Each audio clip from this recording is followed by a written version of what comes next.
Elias wasn't a predator who hunted with fangs and capes. He hunted with patience. In the age of high-rise apartments and digital anonymity, he had discovered a terrifying truth.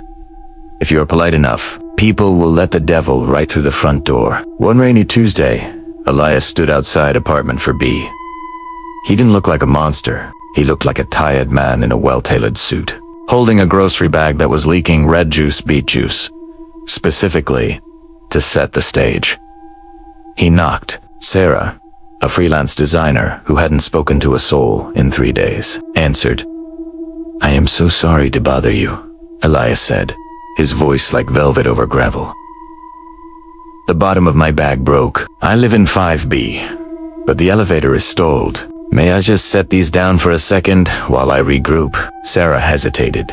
The rule of invitation is ancient, a metaphysical lock on the door. But Sarah saw a neighbor in need. "Oh, of course. Come in." The lock clicked, not the door, but the air in the room. Elias didn't kill her that night. That was his got-there secret. A quick kill is a wasted resource. Instead, he became the perfect neighbor. He brought her coffee. He listened to her vent about her job. He sat on her velvet sofa, never eating, never drinking, just watching her pulse point. Every night he visited, Sarah grew paler. She thought it was the stress of her deadlines. She didn't notice the tiny, surgical pricks on her ankle or the back of her neck that healed by morning. She didn't notice that Elias never had a shadow when the floor lamp hit him. But the horror wasn't the blood loss. It was the erasure. By the 3rd week, Sarah realized she couldn't remember her mother's face. By the 4th, she had forgotten her own middle name.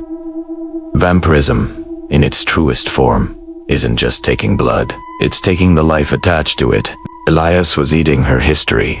One night, Sarah caught a reflection in the hallway mirror. Or rather, she didn't. She saw the hallway behind her. She saw the coat rack, but she was a fading mist. Elias was sitting at her kitchen table, looking more vibrant than ever. His skin was glowing. His eyes, once dull, were a piercing, electric blue. "Elias," she whispered, her voice a papery thin rasp. "What's happening to me?" Elias stood up. He walked over and tucked a strand of hair behind her ear. His touch was ice. "You invited me in, Sarah. Not just to your home, but to your life. And a life like yours, it's far too heavy for one person to carry. I'm just lightening the load. I don't feel anything," she sobbed. But there were no tears. "I know," he smiled, and for the first time, she saw the teeth, not long fangs, but a row of serrated, needle-thin points. "That's the best part. By tomorrow, you won't even remember that you existed, and I will walk out of here with your name, your memories, and your flat. I'll even finish that design project for you. You were quite talented." The next morning, the mailman saw a man exit apartment for B.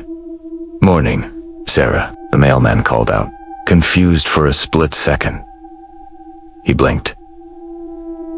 Why did he say that? The person walking out was a handsome man in a sharp suit. "Morning," Elias replied, waving Sarah's keys.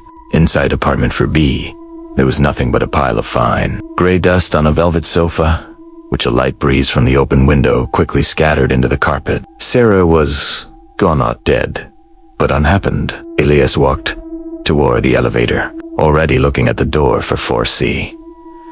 He wondered if the young man living there needed help with his groceries.